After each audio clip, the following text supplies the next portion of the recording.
Oke, shalom Bapak Ibu Saudara. Saya ingin berbagi kepada saudara sebuah pelajaran yang saya beri judul Jalan Padang Gurun. Mayoritas orang percaya sudah pasti merindukan untuk hidupnya dipimpin oleh Tuhan. Itu yang jadi kerinduan kita. Nah, yang menjadi masalah adalah seringkali pada kenyataan keseharian kita, seringkali di saat Tuhan mencoba memimpin kita, kita tidak siap. Nah, itu sebabnya sebelum saya mengajak untuk Bapak Ibu melihat beberapa ayat tentunya, ada sebuah pertanyaan yang saya ingin untuk kita renungkan sebelum menjawabnya. Pertanyaannya adalah apa motivasi kita saat dipimpin oleh Roh? Yang pertama, apakah ini? Supaya tidak gagal? Dan seringkali itulah yang membuat kita akhirnya ketika menemukan orang gagal lalu kita bilang begini, makanya harus dituntun sama Tuhan. Itulah yang terjadi di lapangan. Yang kedua, apa motivasi kita saat dipimpin oleh Roh? Yang kedua ini, menghindarkan kita dari masalah atau kesulitan. Karena ada banyak orang, begitu ada masalah kita langsung bilang gini, makanya hidup harus dipimpin sama Tuhan. Nah, kalau saudara berkata makanya hidup harus dipimpin oleh Tuhan, berarti saudara tanpa sadar di alam bawah sadar saudara, saudara berpikir kalau dipimpin oleh Tuhan, maka hidupmu akan terhindar dari masalah dan kesulitan. Itu yang ketiga. Yang keempat yang saya temukan adalah ini. Apakah motivasi kita ingin dipimpin oleh Roh karena demi kemudahan? Nah, tiga, jawaban ini seringkali adalah cerminan dari apa yang dirasakan oleh banyak orang. Nah, sementara saya menyiapkan materi ini, saya jadi ingat pelajaran ini, saudara. Apa kira-kira pelajaran yang kita bisa temukan di saat kita mempelajari perjalanan bangsa Israel yang dikeluarkan oleh Tuhan dari tanah Mesir dan dibawa Tuhan, dipimpin oleh Tuhan lewat tiang awan dan tiang api menuju ke tanah perjanjian. Kegagalan bangsa Israel mengalami Kanaan mereka, yaitu penggenapan janji Tuhan, adalah persungutan mereka. Dan menurut saya persungutan adalah merupakan bentuk pemberontakan dan ketidakpercayaan mereka. Nah, itu sebabnya saya tulis di sini, apa kira-kira penyebab persungutan mereka? Nah, pelajarannya apa, saudara? Ternyata menurut saya penyebab dari persungutan mereka saudara akan temukan dalam ayat ini. Coba lihat, saudara. Di dalam Mazmur pasal 95 ayat yang ke-10, firman Tuhan berkata bahwa 40 tahun aku jemu kepada angkatan itu, yaitu kepada bangsa Israel di padang gurun, maka kataku, perhatikan ini Tuhan sendiri yang bicara. Mereka, apa saudara? Suatu bangsa yang apa saudara? Sesat hati dan mereka itu tidak mengenal jalanku. Penyebab mereka tidak mengenal jalan Tuhan sederhana, karena mereka menolak mengenal Tuhan. Mereka adalah gambaran orang-orang yang sebatas membutuhkan Tuhan. Makanya kalau Bapak Ibu pelajari dalam Alkitab, sebenarnya ada satu saat di mana Tuhan ingin sekali berjumpa dengan mereka. Masih ingat peristiwa itu? Tuhan ingin sekali menjumpai mereka bukan lewat perantara yang namanya Musa, tapi Tuhan ingin supaya mereka ketemu sama Tuhan pribadi. Tetapi kalau kita pelajari dalam Alkitab, mereka menolaknya. Nah, sejak hari itu sebenarnya mereka menolak mengenal Tuhan. Dan ketika mereka menolak mengenal Tuhan, apa jadinya? Akhirnya, akibatnya mereka tidak mengenal jalan-jalan Tuhan. Nah, saya melihat hal ini terjadi di kekristenan hari-hari ini, di mana ada banyak orang yang cuma hanya mendekati Tuhan sebatas kebutuhan. Pertanyaannya, adakah hati yang sungguh-sungguh rindu makin hari makin mengenal Tuhan? Nah, apa yang menjadi peringatan buat kita? Lihat ayat ini. Matius pasal 11 ayat yang ke-6. Apa pelajaran yang sangat penting? Ini adalah merupakan apa yang Tuhan Yesus katakan tentang Yohanes Pembaptis. Matius pasal 11 ayat yang ke-6 firman Tuhan berkata seperti ini. Dan apa saudara? Berbahagialah orang yang tidak menjadi kecewa dan apa saudara? Nah, banyak orang hari-hari ini sedang kecewa sama Tuhan. Pertanyaan saya, pernahkah saudara kecewa terhadap Tuhan? Dan tolong jangan jawab gak pernah. Tolong jangan jawab gak pernah. Karena sebenarnya tanpa sadar kita sebetulnya sering kecewa sama Tuhan. Kapan kekecewaan itu terjadi? Simple. Ketika Tuhan bergerak tidak seperti apa yang kita inginkan. Betul saudara? Ketika kita meminta sesuatu, lalu apa yang terjadi? Tuhan tidak kasih apa yang kita minta. Kita berpikir bahwa ini kebutuhan saya, waktu kita datang kepada Tuhan dalam doa dan kita minta untuk Tuhan menjawab kebutuhan kita. Dan Tuhan tidak menjawab kebutuhan kita karena Tuhan tidak menyadar, Tuhan tidak melihat bahwa itu kebutuhan kita seringkali. Dan apa yang terjadi tanpa sadar sebetulnya perasaan kita lama-lama jadi kecewa. Nah itu sebabnya hari ini saya yakin bahwa tidak kebetulan kalau saya menyampaikan materi ini di awal tahun. Karena minimal ini akan menjadi bekal untuk saudara menjalani hari-hari saudara ke depan. Kalau saudara tidak mengenal jalan Tuhan, dijamin saudara pasti akan menggerutu sama Tuhan. Dijamin saudara akan kecewa, bersungut-sungut, dan bahkan jangan-jangan saudara nanti akan menolak Tuhan. Nah apa yang saudara perlu pelajari? Apa yang saudara perlu pelajari? Yang saudara perlu pelajari adalah ini. Apa sih sebetulnya motivasi kita rindu dipimpin oleh Roh? Demi kemudahankah? Demi keberhasilankah? Demi dihindarkan dari kesulitankah? Ternyata ada hal yang menarik. Di dalam Mazmur pasal 23 ayat pertama sampai dengan ayat yang ketiga, firman Tuhan berkata seperti ini. Mazmur Daud, Tuhan adalah apa saudara? Gembalaku. Takkan kekurangan aku. Ia membaringkan aku di padang yang berumput hijau. Ia membimbing aku ke air yang tenang. Ia menyegarkan jiwaku. Dan saya tertarik dengan ayat ini. Ini ayat yang terkenal sekali. Ia apa saudara? Menuntun aku. Nah perhatikan ayat ini. Ini menjadi ayat penting. Ia menuntun aku, yaitu saudara dan saya. Di jalan yang apa saudara? Benar. Oleh karena namanya. Jadi dengan kata lain Tuhan itu nuntun kita di jalan yang benar. Coba renungkan dulu. Tuhan itu nuntun saudara dan saya ke jalan yang benar. Dan jalan yang benar, kabar buruknya seringkali gak mudah. Kalau saudara, motivasi saudara dituntun oleh Tuhan demi kemudahan, maka waktu saudara berjalan dituntun Tuhan, saudara jadi kecewa. Nah saya berdoa supaya jemaat di tempat ini ingin dituntun Tuhan bukan demi kemudahan. Saudara, saya ingin berbagi kepada pandangan saya. Bahwa menurut saya seringkali pelajaran-pelajaran tentang kasih karunia selalu dititik beratkan untuk kemudahan. Maafkan saya tidak sependapat. Kasih karunia diberikan bukan untuk kemudahan, tapi kasih karunia diberikan dengan tujuan untuk kemampuan. Saudara harus paham ini. Saudara berpikir kalau kasih karunia dicurahkan maka semuanya jadi mudah? Maafkan saya, kalau saudara berpikir seperti itu, pasti saudara akan kecewa. Mengapa ini penting? Ingat, pilihan Tuhan, kalau dia nuntun jalan kita, saya mau pastikan dia selalu menuntun kita di jalan yang benar. Dan tidak enaknya di mana? Lihat ini saudara, lihat ini. Ini menjadi poin penting yang menjadi bahan perenungan saya ketika menutup tahun 2018. Keluaran pasal 13 ayat 17 sampai 18, perhatikan ini. Setelah Fir'aun membiarkan bangsa itu pergi, Allah tidak menuntun mereka, yaitu bangsa Israel, melalui jalan ke negeri orang Filistin. Walaupun jalan ini yang paling, apa saudara? Yang paling dekat. Nah, kenapa mereka lakukan itu?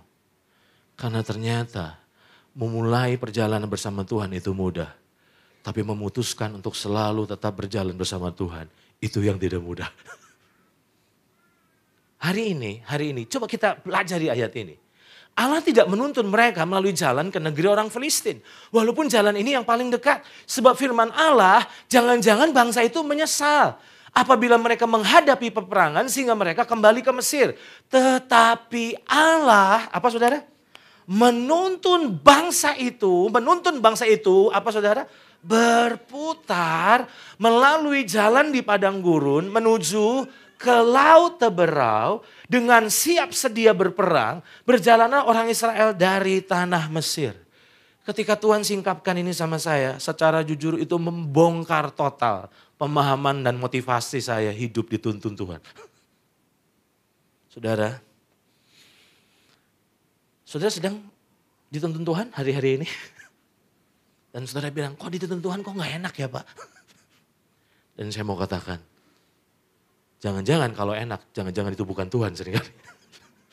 Saudara perlu paham, kenapa Yesus berkata, siapa saja yang mau ikut aku, ia harus pikul salibnya dan sangkal diri setiap hari. Berarti dengan kata lain, Tuhan sudah ngasih tahu sama kita sebetulnya jauh-jauh hari. Mau ikut aku, itu penderitaan. Hari ini, waktu saya teliti hal ini, itu adalah bangsa Israel. Dituntun Tuhan, justru Tuhan nuntunnya ke jalan yang gak mudah. Oke? Nah sekarang, bagaimana dengan kisah berikut ini? Matius pasal 4 ayat yang pertama. Apa yang kita bisa pelajari? Saudara meneladani Yesus, amin. Dia adalah teladan kita yang sempurna. Itu sebabnya kita ditetapkan untuk serupa dengan Yesus. Nah, sudah lihat baik-baik. Matius pasal 4 ayat yang pertama, firman Tuhan berkata, maka Yesus, apa saudara? Maka Yesus, apa saudara? Dibawa. Boleh nggak kalau saya bilang dipimpin? Dipimpin oleh roh jahat? Ini roh jahat bukan saudara? Rohnya besar, R besar, berarti Roh Kudus. Lihat ini, kemana saudara? Kemana? Ke padang gurun. Untuk apa saudara? Dicoba iblis. Di dalam terjemahan bahasa Indonesia sehari-hari diterjemahkan bahwa kemudian Yesus dibimbing oleh Roh Allah ke padang gurun untuk dicobai oleh iblis. Apa pesan yang saya mau sampaikan lewat dua peristiwa ini? Yang saya sampaikan dan yang saya ingin saya tekankan adalah ini. Ternyata padang gurun itu identik dengan ketidaknyamanan. Jadi kalau mau hidup nyaman, lebih baik jangan dituntun Tuhan ya saudara. Karena kalau saudara dituntun Tuhan, maka dagingmu akan menderita. Mudahkah? Saudara pernah merasakan? Saya pakai istilah ini, maafkan saya. Bukan berarti tidak sedang menghormati Tuhan. Yang seringkali menyebalkan dari Tuhan adalah apa? Di saat kita sedang alami konflik. Seringkali kita datang mengharapkan pembelaan. Tapi justru yang kita dapatkan dari Tuhan adalah pendidikan. Saudara pernah ngerasakan itu? Konflik lalu kita bilang, Tuhan yang benar saya kan. Yang benar saya. Makanya Tuhan tolong bela saya. Tetapi seringkali di saat konflik itu, Roh Kudus justru yang menegur kita. Justru Roh Kudus menuntun kita untuk apa? Untuk lakukan hal-hal yang bertentangan dengan ego kita. Dengan perasaan-perasaan kita. Nah inilah yang saudara perlu pahamin. Itu sebabnya evaluasi ulang motivasi kita untuk dipimpin oleh Roh Allah.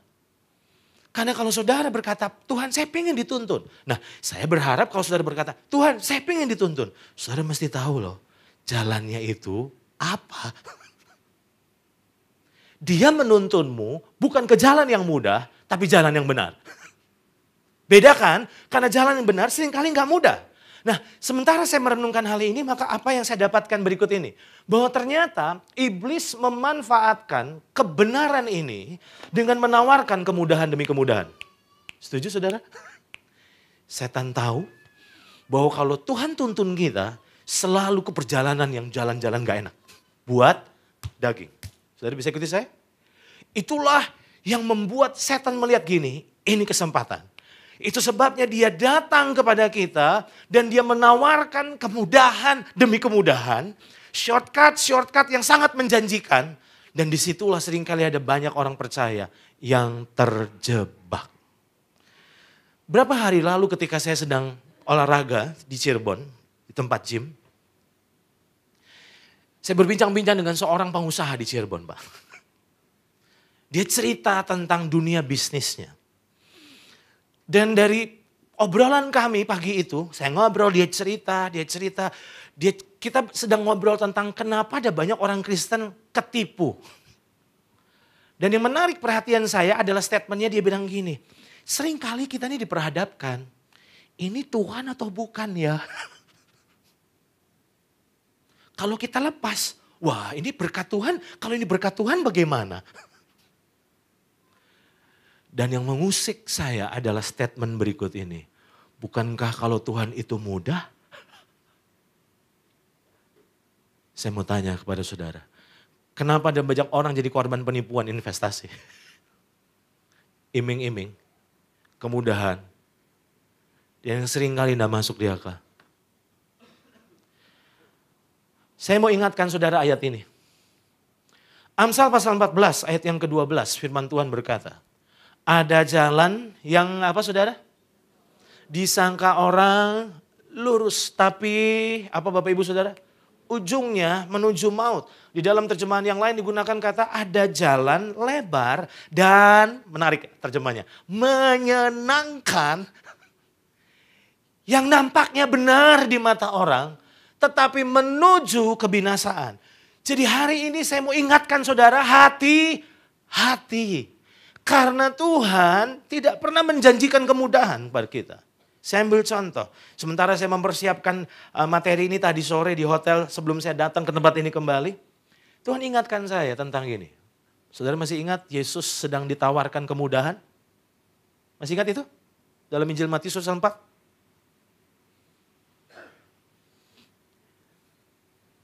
Setan bilang sama Yesus, dia perlihatkan seluruh dunia ini.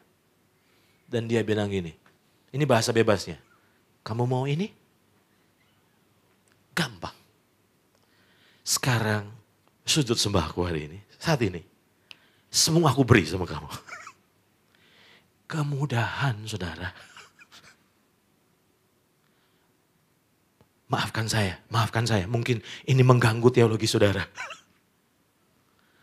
Tuhan itu tidak pernah janjikan kemudahan. Dia janjikan salib. Dia janjikan kemampuan, iya saya setuju, amin. Roh Kudus hadir untuk memampukan ketidakmampuan kita. Tapi bukan berarti semuanya jadi mudah. Makanya saya heran ketika satu kali saya melayani di salah satu gereja dan WL-nya dengan sangat semangat dia bilang bersama dengan Tuhan semuanya jadi mudah. Saya langsung geleng-geleng. Benarkah hari ini renungkan kembali, karena saat itu Yesus ditawarkan kemudahan. Masih ingat itu? Artinya sebetulnya setan sedang ngomong sama Yesus gini, enggak perlu susah-susah, enggak perlu lewat salib, enggak perlu dianiaya, dapat kok. Nah hari ini saya mau ingatkan bahwa ternyata Tuhan menuntun kita bukan pada kemudahan-kemudahan. Nah di titik ini saya sampaikan sebuah poin penting. Lihat ini saudara, Tuhan tidak pernah menjanjikan jalan yang mudah, tetapi hanya menjanjikan ujung yang indah. Renungkan dulu kalimat saya ini. Tuhan tidak pernah menjanjikan jalan yang mudah. Tetapi dia menjanjikan ujungnya pasti indah. Jelas saudara? Nah kalau saudara pengen bilang, tapi saudara bilang gini, Tuhan kalau bisa jalannya juga mudah, ujungnya indah. Nah ini liciknya manusia. Kita bilang, ya kalau boleh tawar-tawaran ya dibikin mudah, ujungnya indah. Jadi sama-sama happy loh Tuhan happy, saya happy. Hari ini, saya tidak bilang bahwa akhirnya tidak ada berkat. Saya tidak katakan bahwa tidak ada mujizat. Oke, ada berkat, ada mujizat, tapi ada air mata, ada pergumulan, ada penderitaan. Dan itulah jalan yang sangat lumrah dalam kekristenan. Maafkan saya, banyak orang percaya hari-hari ini siap diberkati tapi tidak pernah siap menderita. Kita jadi orang Kristen yang manja, yang ingin mengalami fasilitas bintang 5 dari kerajaan Allah. Tapi kita tidak pernah belajar memahami intisari dari kekristenan yang sesungguhnya. Nah, Kalimat selanjutnya yang saya dapatkan adalah ini. Tuhan tidak pernah menjanjikan kemudahan, tetapi Dia hanya menjanjikan penyertaan. Tuhan tidak pernah janjikan kemudahan sama saudara. Itu sebabnya saya gak geleng-geleng kalau ada banyak hamba-hamba Tuhan yang menjanjikan hal-hal yang muluk. Satu kali saya berkata begini, jangan menjanjikan apa yang Tuhan tidak janjikan. Saya ulang. Kalau saudara pemimpin, atau saudara mau sharing di mana? Di cool. Jangan pernah janjikan apa yang Tuhan tidak pernah janjikan. Nah kita ini terlalu lancang, saking beraninya kita janjiin apa yang Tuhan tidak pernah janjiin. Nah Tuhan kalau saudara perhatikan baik-baik, Alkitab selalu berkata, Tuhan itu tidak pernah menjanjikan kemudahan, tetapi Dia hanya menjanjikan penyertaan. Artinya Tuhan berkata, jalannya memang seringkali sukar, tapi percayalah kamu tidak pernah sendirian melewatinya. Selalu ada aku di sana, aku tidak akan pernah meninggalkanmu, aku tidak akan pernah membiarkanmu. Nah mengapa ini penting? Karena kalau saudara tidak memahami ini, saudara pasti kecewa. Kekristenan saudara akan up and down. Kalau semuanya mulus, saudara bersuka cita, happy, bersyukur, semangat. Tapi ketika semuanya susah, saudara jadi krisis sukacita. Nah Tuhan tidak mau sukacita kita, damai sejahtera kita ditentukan oleh sesuatu yang dari luar. Tapi pribadi yang terlalu ada di dalam diri kita. Amin. Nah hari ini. Mengapa timbul pertanyaan? Mengapa padang gurun menjadi jalan atau tempat favoritnya Tuhan? Bangsa Israel dipilihnya padang gurun. Yesus pilihnya padang gurun. Saudara dan saya dipilihin padang gurun. Lalu timbul pertanyaan, mengapa? Mengapa padang gurun menjadi jalan atau tempat favoritnya Tuhan? Oke? Saudara akan temukan jawabannya di ayat ini. Ulangan pasal 8. Ayat 2 sampai ayat yang kelima. Ingatlah kepada seluruh perjalanan yang kau lakukan atas kehendak Tuhan Allahmu. Di mana saudara? Di mana saudara? Di padang gurun. Selama berapa? 40 tahun ini dengan maksud. Jadi ada maksudnya. Ada tujuannya. Apa itu? Merendahkan hatimu dan mencobai engkau untuk mengetahui apa yang ada dalam hatimu. Ingat, lewat krisis-krisis seringkali Tuhan lagi menyingkapkan apa yang ada di dalam diri kita sebetulnya. Kalau nggak krisis kita bisa tutupi. Tapi krisis membongkar semua yang ada di dalam diri kita. Oke, padang gurun itu berjasa, kita udah nggak bisa pakai topeng lagi. Lanjut. Dengan maksud merendahkan hatimu dan mencoba engkau untuk mengetahui apa yang ada dalam hatimu. Ya ini apakah engkau berpegang pada perintahnya atau tidak. Jadi ia merendahkan hatimu, membiarkan engkau lapar dan memberi engkau makan mana yang tidak kau kenal. Dan yang juga tidak dikenal oleh nenek moyangmu. Untuk apa saudara? Untuk apa saudara? Membuat engkau mengerti bahwa manusia hidup bukan dari roti saja, tapi manusia hidup dari segala yang diucapkan Tuhan. Pakaianmu tidaklah menjadi buruk di tubuhmu dan kakimu tidaklah menjadi bengkak selama 40 tahun ini, maka haruslah engkau insyaf bahwa Tuhan Allahmu mengajari engkau seperti seseorang mengajari apa saudara? Anaknya. Saya akan tutup dengan poin ini. Bahwa ternyata padang gurun mengapa menjadi tempat favoritnya Tuhan?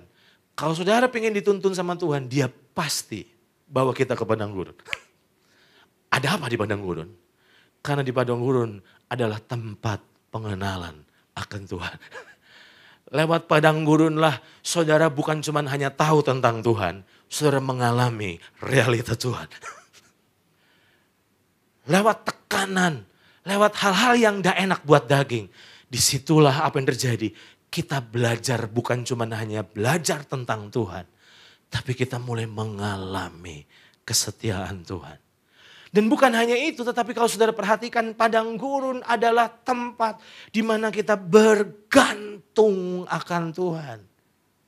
Hari ini, apa yang membuat Tuhan memilih padang gurun untuk saudara lewati dan jalani?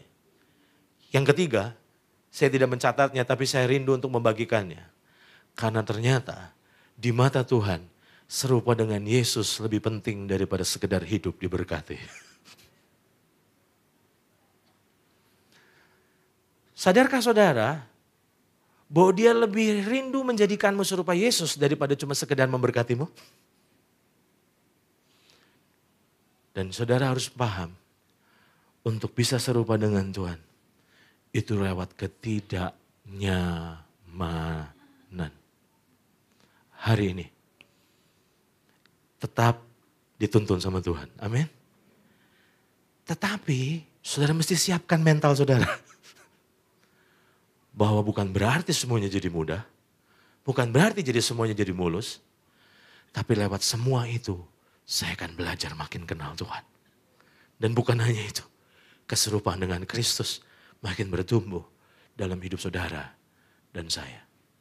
Jadi, selamat dituntun oleh Tuhan lewat jalan padang gurun. Tuhan berkati kita semua. Mari kita bangkit berdiri.